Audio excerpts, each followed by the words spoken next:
সানবি সারা দিন বারান্দায় মাটিতে শুয়ে থাকবে, ঘুমের আগে মনে হয় কিছু একটা কামড়ে দিয়েছে ঠোঁটে। দেখো ঠোঁটটা কি করেছে, সানবি ঠোঁট পুরো ফুলিয়ে দিয়েছে, ঠোঁট হাত। ঘুম থেকে উঠে দেখছি মেয়েটার ঠোঁট পুরো ফুলে রয়েছে। দেখো কি কান্না। হাত দেখাও বাবা, হাত দেখাও, হাত দেখাও। ও দেখো হাতের গিট ফুলে পুরো মোটা হয়ে গেছে। ও বলছে মাম্মা আমার হাতে গার্ডার পেঁচিয়ে গেছে। দেখো হাতের এই যে গিটগুলো ফুলে পুরো মোটা হয়ে গেছে, মনে হয় কাঠ পিঁপড়ে কামড়ে দিয়েছে। বাইরে পাটি পাতানো থাকবে, সে পাটিতে বসবে না, শুধু নিচে শুয়ে থাকবে। আর যেহেতু বর্ষাকাল, পোকা পিঁপড়ে আসতেই থাকে। ঠোঁটটা দেখেছো কি করেছে, এমনিতেই ঠোঁটটা উঁচু, আর পিঁপড়ে কামড় দিয়ে ঠোঁট আরো উঁচু করে দিয়েছে হাতে।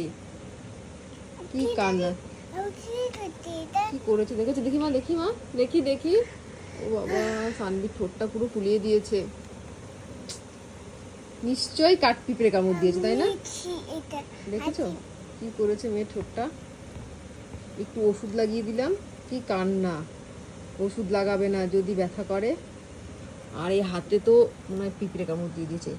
পিঁপড়ে কামড়েছে আর নয়, কিছু একটা হাতে লেগেছে, সেটা আবার ঠোঁটে ঘষা দিয়েছে।